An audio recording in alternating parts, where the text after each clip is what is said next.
Ultimate reality क्या है according to Ashtavakra. Ashtavakra Gita में अष्टावक्र क्या बताते हैं कि अंतिम सत्य क्या है आखिर। तो अष्टावक्र कह रहे हैं कि मैं आपको समझ दे रहा हूं पूरी, कि जो अल्टीमेट रियलिटी है ना, योर आत्मन,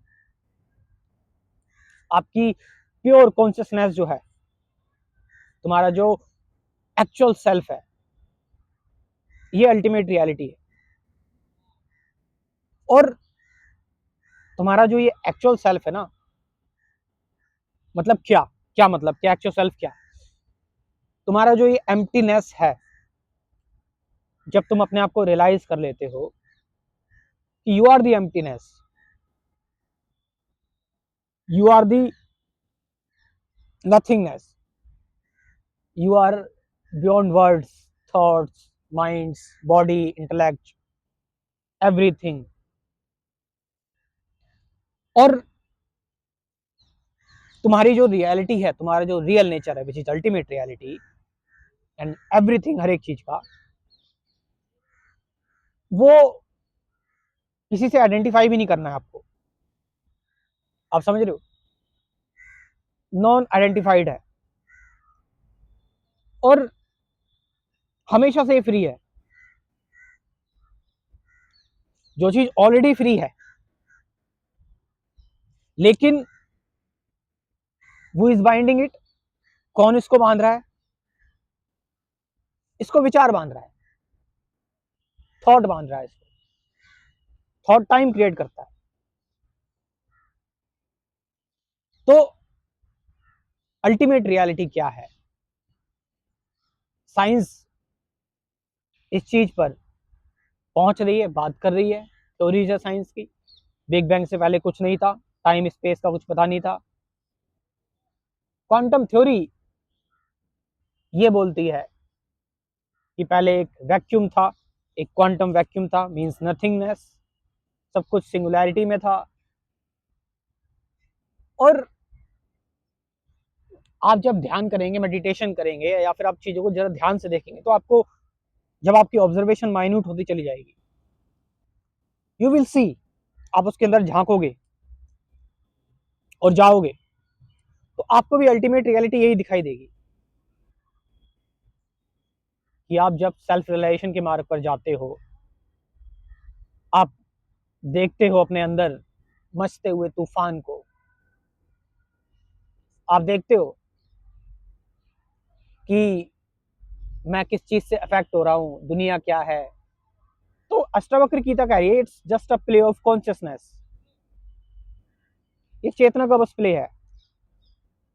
तुम हमेशा से फ्री रहे हो, तुम असंग हो, तुम नॉन डुअल हो, तुम इसका बंटवारा भी नहीं कर सकते हो, which is the Atman, and Atman is ब्राह्मण। आप समझ रहे इस चीज को। जैसे एक स्टोरी होती है कि एक एक टीचर होता है, वो टीचर, उसके पास एक शिष्य आता है, कहता है मुझे मुझे जानना है कि संसार क्या है, निर्वाण क्या है, सत्य क्या है, और ये संसार क्या है। तो वो कहते हैं एक काम कर, चलते चलते चलो मेरे साथ, मैं तुम्हें दिखाता हूँ। तो चलते चलते वो थक जाते हैं और एक पेड़ के नीचे बैठ जाते हैं वो टीचर, और वो टीचर कहते हैं कि पास में यहाँ सामने नदी है, ये लो। उस टाइम कमंडल होता है, ये लो कमंडल, इसमें थोड़ा सा पानी भर लाओ, मुझे प्यास लग रही है। वो जाता है पानी भरने के लिए, और जब वो पानी भरने के लिए वहां पर जाता है, जैसे वो कमंडल कह लो या कटोरा कह लो, जो भी है, वो डालता है नदी में, वहीं उसको एक सुंदर सी स्त्री दिखाई देती है, सुंदर सी लड़की दिखाई देती है। उसको देख के वो मोहित हो जाता है, उसका जो स्टूडेंट होता है। तो उसका जो स्टूडेंट्स होता है, उसको जब वो लड़की बहुत सुंदर दिखाई देती है, तो वो कहता है मुझे आपसे शादी करनी है। तो वो कहता है कि लड़की कहती है कि इसके लिए आपको मेरे घर पे मेरे पेरेंट्स से परमिशन लेनी पड़ेगी। कहते चलो मैं तुम्हारे पेरेंट्स के पास चलता हूँ। स्टूडेंट कहता है जो पानी लेने गया था कि चलो मैं तुम्हारे पेरेंट्स के पास चलता हूँ। पेरेंट्स से बातचीत करता है और पेरेंट्स उसके बोलते हैं ठीक है तुम्हारी शादी करवा दी जाएगी, तुम इस गांव के मालिक बन जाओगे, बस मेरी लड़की को खुश रखना। ठीक है, शादी हो जाती है और फिर बच्चा होता है उसका पहले साल में एक। ठीक है, और फिर कुछ सालों बाद फिर एक और बच्चा होता है। लड़की के पेरेंट्स मर जाते हैं, अब पूरे गांव का मालिक वही है, वो बहुत खुश है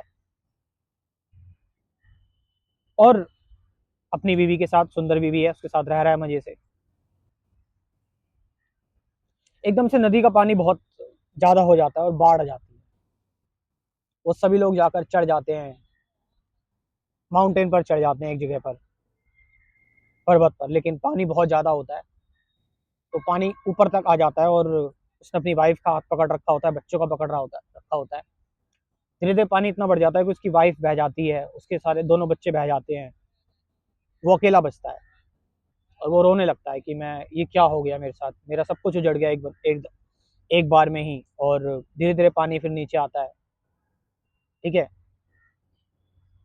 और वो कहता है कि देखो कितना दुख हो रहा है मुझे, कितनी परेशानी हो रही है। तो उसका मास्टर एकदम से आता है,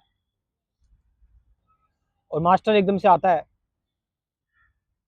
कहता है भाई मैं पानी मांग रहा था, तो मेरे लिए पानी नहीं लाई अभी तक।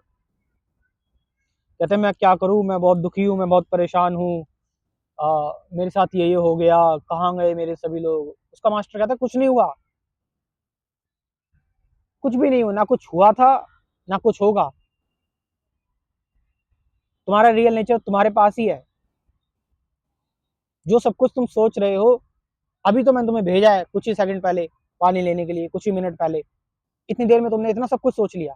मतलब वो पानी लेते लेते हम जैसे सोचते रहते हैं, चले जाते हैं, वो पानी ले जाते सोचने लगा, उस सोच ने टाइम क्रिएट कर दिया और उस टाइम में वो इतनी सारी चीजें करने लगा। इट मीन्स बॉन्डेज जो है वो थिंकिंग है, थिंकिंग इज द बॉन्डेज। आप समझ रहे हो? Otherwise you are absolutely free. उसके मास्टर कहते हैं कि तुम्हारी सोच ने तुम्हें इतना ज्यादा फंसा दिया, यही संसार है, विचार ही संसार है, मन ही संसार है। अष्टावक्र गीता ये कह रही है कि तुम बस साक्षी होकर देखते रहो चीजों को, विचारों में मत उलझो, विचारों को भी देखते रहो। एंड देन, समझ रहे हो आप? जो देखने वाला है वो आत्मन है, तुम्हारा तुम्हारा आत्म स्वरूप है, वही सच्चाई है, वही अल्टीमेट रियलिटी है।